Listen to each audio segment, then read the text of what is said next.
आवाज आपकी, खबर हमारी। आप देख रहे हैं न्यूज 24 उल्लासनगर। उल्लासनगर से सटे वरब गांवदेवी मंदिर के पास कचरे के ढेर में पड़े सूटकेस से एक व्यक्ति का शव बरामद हुआ है। मृतक व्यक्ति के शरीर पर कई घाव के निशान पाए गए हैं। टिटवाला पुलिस मौके पर पहुंचकर आगे की जांच शुरू कर दी है। उल्लासनगर के वरब गांव में स्थित एक खुले मैदान में कचरे का अंबार लगा हुआ है। बुधवार सुबह एक युवक शौच के लिए गया तो उसे एक बड़ा सा बंद सूटकेस दिखाई दिया। जब उसने सूटकेस खोला तो उसके पैरों तले जमीन खिसक गई, क्योंकि अंदर एक व्यक्ति का शव था। उसने तुरंत घटना की जानकारी टिटवाला पुलिस को दी।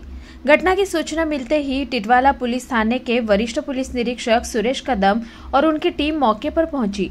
पुलिस ने शव का पंचनामा कर उसे पोस्टमार्टम के लिए मध्यवर्ती अस्पताल में भेज दिया है। पुलिस ने मामले की जांच शुरू कर दी है और मृतक की पहचान के प्रयास जारी है। माझं नाव महेश गोंधळे, मी वरबगावात राहतो। आमच्या ओमकारनगरच्या साईडला एक प्लॉट आहे, ते कोंगेरे म्हणून त्यांचा प्लॉट आहे, पडीक प्लॉट आहे तो। तिथे एक 65 किंवा 60च्या पुढेच असतील ते। एक ओल्ड जेंट्सची बॉडी भेटलेली तिथे। मला वाटतं एवढ्या विभागामध्ये आम्ही डॉग स्क्वॉड पहिल्यांदाच पाहिला। SP साहेब पण तिथं आले, PI आले, डेप्युटी आले, ही मोठी गोष्ट झाली।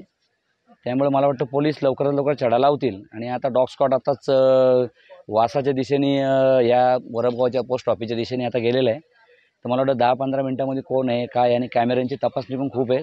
कमीत कमी 10 ते 15 PSI मांड्यावरून PI साहेबांनी इकडे आलेले आहेत आणि SP साहेबांनी। त्यामुळे मला वाटतं लवकरात लवकर ते चढा लावतील असं वाटतं मला।